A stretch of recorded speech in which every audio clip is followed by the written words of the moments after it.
Looking at Richard, you look like you came off the bowling ball assembly line, man. What's going on? Your head is so shiny. It is distractingly so.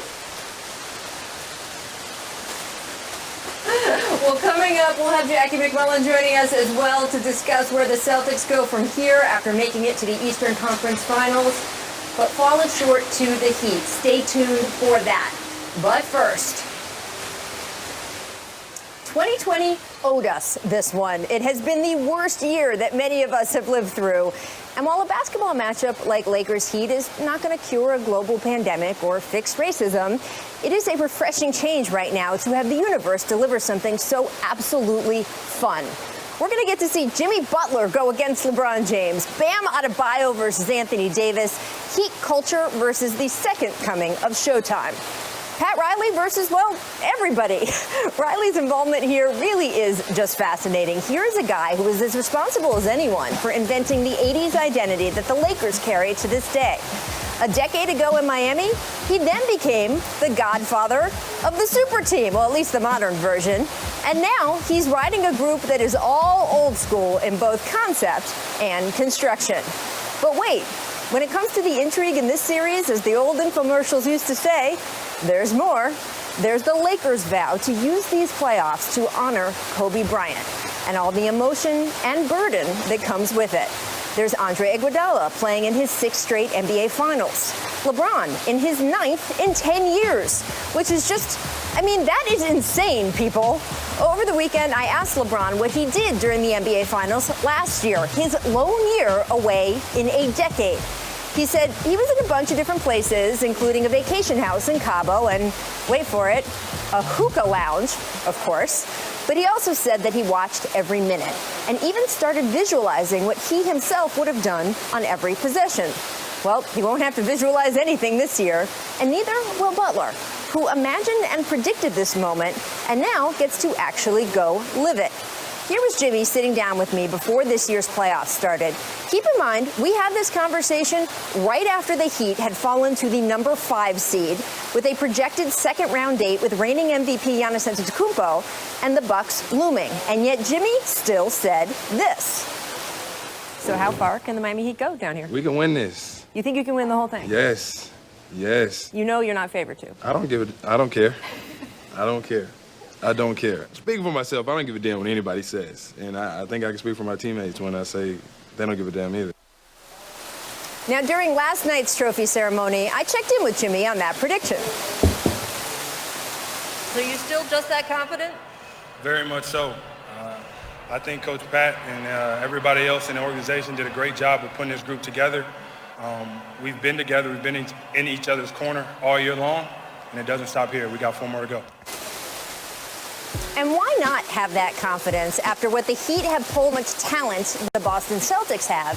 It was Miami that went on a 35-17 run to close out the Eastern Conference Finals, setting off celebrations from South Beach to Little Havana. We got car parades of fans banging the pots and pans. Oh, it's so good. Good. Love that sound. We got Heat jerseys flooding the streets, Dwayne Wade and DJ Khaled partying all over the internet. That's awesome. Oh, and the party the Heat themselves had at the hotel here in the bubble. Jimmy walked in wearing an Eric Spoelstra University of Portland jersey, which is amazing, and a tribute well earned. Spoelstra himself has a great story. Yes, you've seen the pictures. He started out as the Heat's video coordinator. But the real story with him now is just how elite a coach he has become.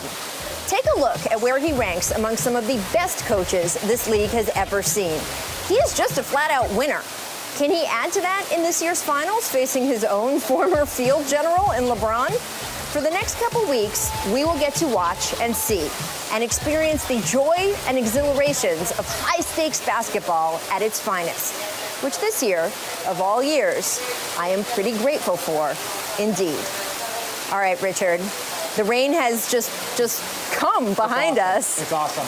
I'm ready. I'm into these conditions. I'm like a field reporter now.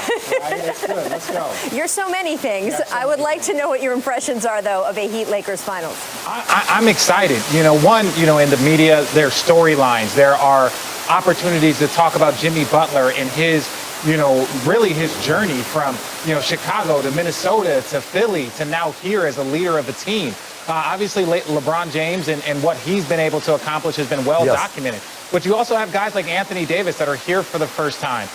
You have Dwight Howard and Rondo that have revitalized their career to help lead a team that hadn't been to the postseason in 8 years in the Lakers. And so I'm excited about this. There's a lot to gain for both teams, and there's also a lot to lose for both teams. Yeah, this is a great series. I think it's the combination of when you talk about it, LeBron James obviously ascending to his rightful place in the league as the best player, and the team he used to play for. And I can't think of anything better than watching his analytical mind, his high IQ, try to decipher and break down what the Heat do both defensively with the zone and then offensively with all the ball movement and body movement they have going. And Rachel, I got to tell you, even though I'm not sure you can hear me over there, I kind of knew this was going to happen. I can hear you now. It took me a minute. I couldn't hear you at the top of the show, but now I kind of knew this was going to happen. I had an idea way back when, back at the trade deadline, that the Miami Heat would be in the NBA Finals, and I actually have on my phone the emails for the hotel reservations that I made for the finals. I made 2 different reservations. I made one in case the Heat didn't have home court, and then one, hey, maybe they do have home court. But as soon as they acquired Andre Iguodala and Jay Crowder, I had a premonition that this moment would happen. Welcome to Heat Island, everybody. Well, I will say this. I started the show talking about how 2020 owed us one. It is one of the great robberies of this year. When we get to the more frivolous stuff, I'm obviously not talking about the more serious stuff, but on the frivolous side of things, the fact that Los Angeles and Miami are not hosting these games. No.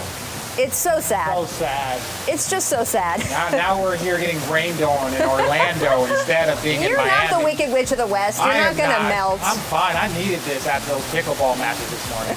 Please. All right, coming up, we have so much more to come on the show. We got a good top 5 for you. We've got Celtics talk with Jackie McMullen. Stick around. We will be right back. It's just a little damp. It's damp. Sorry, Ty. Go ahead. Sorry. As the confetti fell onto the court, you were kind of sitting there on the ground. Can you share with us what was going through your mind, what you were doing as you were just sitting there? It looked like you were stretching a little. Yeah, I was just getting my breath back up underneath me after a hard-fought series versus one of the most well-coached teams I've played against in the postseason. One of the most respected teams I've played against, and obviously you guys know how much I love Mike Malone. He's incredible, and he's the reason why that team is so damn good. So I was thinking about that. I was also thinking about some of my teammates this is their first appearance at the finals. Obviously AD had a lot of my thought process, and this is the reason why I wanted to be a teammate of his and why I brought him here. I wanted him to see things that he hadn't saw before in this league, and to be able to come through for him meant a lot for me personally. And then I started thinking about the next opponent. Boston had a few moments in my head. Miami had a few moments in my head as well on how challenging that's going to be. Whoever wins that next series, and how challenging that's going to be. And then I just started thinking about my journey as well. So all of that was just going through my mind as the confetti was on the floor, as it's coming down, landing on my shoulder, and things of that nature. So hopefully that was a good description. Hey, LeBron. Frank said he felt like you have played with a chip on your shoulder all year, and if you can remember way back to September and October, this is obviously the washed King year. What does it mean for you to have this moment after everything that you went through with your first year with the Lakers? And then also, what does it mean to this team after every single obstacle that you guys kept hitting this season to still end up where you were trying to get all year? Well, for me personally, the job is not done, but it's great to hit moments throughout the course of a journey and appreciate that. And this is all part of the process, but the job is not done for me personally. Thank you.